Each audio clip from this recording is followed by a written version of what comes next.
बदले बदले से ट्रंप नजर आते हैं, पर इस बदले रुख में क्या भरोसे के कोई रास्ते दिख जाते हैं?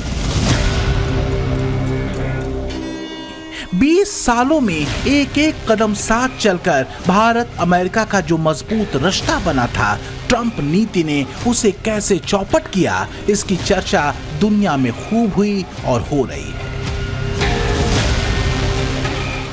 लेकिन अब ट्रंप बदल गए।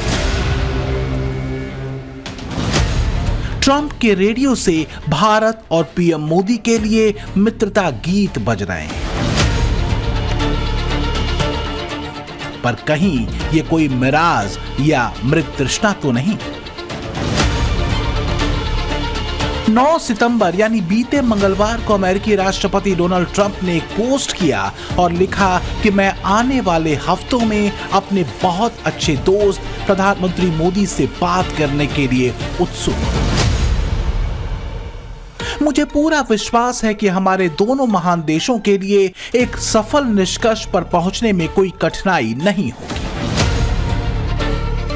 तो वहीं 12 सितंबर को एक और चिट्ठी G7 देशों को लिखी गई, जिसमें G7 देशों पर भारत 1 सितंबर की तियानजिन में बनी इन तस्वीरों ने ट्रंप की किरकिरी अमेरिका के साथ ही पश्चिमी देशों में खूब कराई। इन तस्वीरों का ट्रंप के दिमाग पर कितना असर हुआ, इसे आप ऐसे समझ सकते हैं कि 5 सितंबर को ट्रंप ने कहा कि लगता है भारत को हमने खो दिया। 6 सितंबर को वो उठे तो कहा मोदी मेरे दोस्त हैं, मैं हमेशा उनका दोस्त रहूंगा। 9 सितंबर को एक बार फिर कहा कि भारत और अमेरिका नेचुरल साझीदार हैं। लेकिन 9 सितंबर को ही फिर पलटी मारी और यूरोपीय यूनियन से भारत पर 100% टैरिफ लगाने की बात कही। फिर 12 सितंबर को G7 देशों पर 100% टैरिफ लगाने का दबाव बनाया। तो क्या अनर्गल दबाव बनाते बनाते ट्रंप खुद दबाव में आ चुके हैं? अमेरिकी मीडिया में भारत पर ट्रंप की पॉलिसी को लेकर एक नहीं कई चैप्टर खुले और कहा जा रहा है कि इससे ट्रंप दबाव में आते चले गए।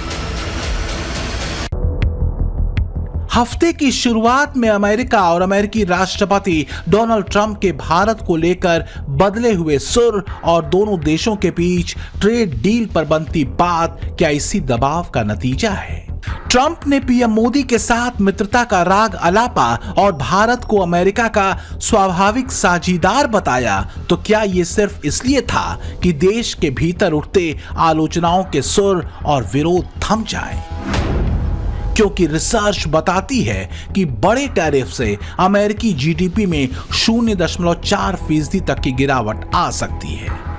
ये करीब 100 अरब डॉलर से भी ज्यादा का सालाना नुकसान है। हालांकि अमेरिका को यह नुकसान बहुत बड़ा नहीं है, लेकिन इंडो पैसिफिक में भारत जैसे आर्थिक और सैन्य नजरिए से मजबूत पार्टनर को खोना अमेरिका के लिए बहुत घाटे का सौदा है, इसमें कोई शक नहीं। तो क्या यही वजह है कि अब ट्रंप को अपनी गलती का एहसास होने लगा है?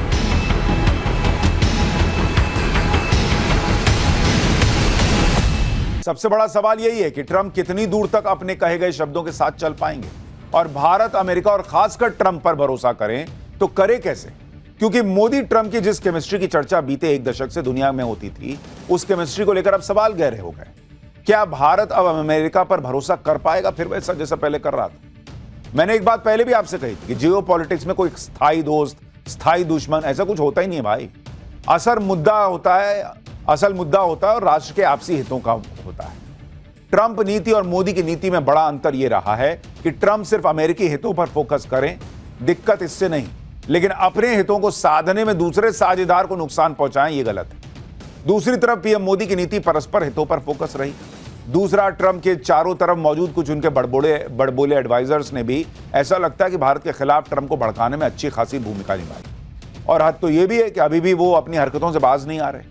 पीटर नवारो और हार्वर्ड लुटनिक जैसे चेहरे हैं। तो क्या ट्रंप का लौटकर घर आना एक तरह से पीएम मोदी नीति के अपने तय लक्ष्यों को हासिल कर लेना है?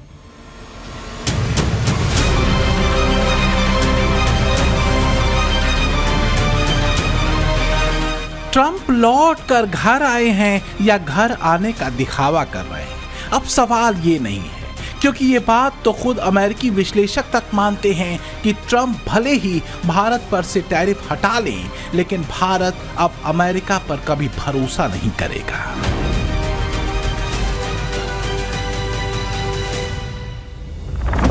ट्रंप के सुर बदले क्योंकि मोदी ने बता दिया कि भारत के पास विकल्पों की कमी नहीं।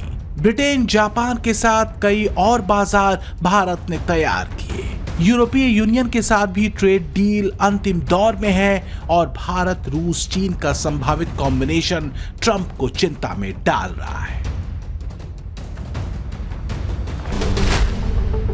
ट्रंप को संदेश मोदी ने दे दिया कि भारत को पुराना भारत समझने की भूल न करें।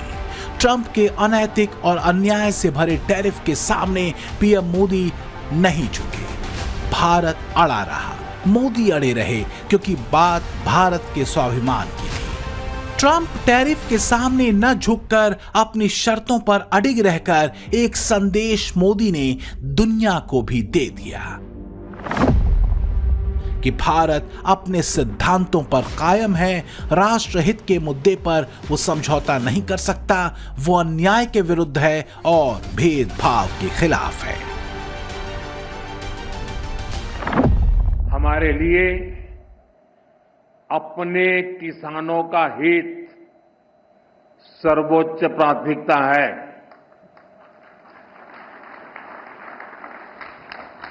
भारत अपने किसानों के, पशुपालकों के और मछुआरे भाई बहनों के हितों के साथ कभी भी समझौता नहीं करेगा।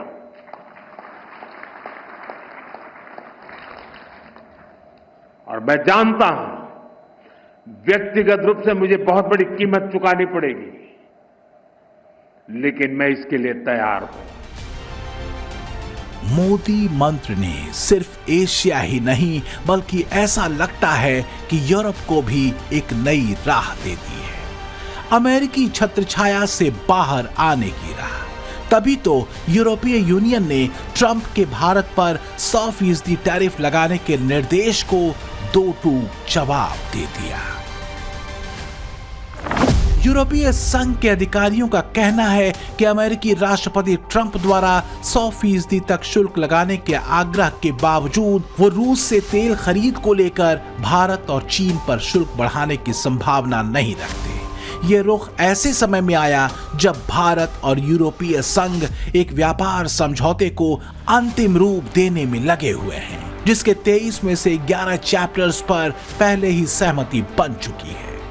यूरोपियन यूनियन किसी भी कीमत पर भारत के साथ डील को जटिल नहीं बनाना चाहता और उसका जोर भारत यूरोप व्यापार संबंध को सरल बनाने पर है। For more of such videos, do like, share and subscribe to ET Now Swadesh.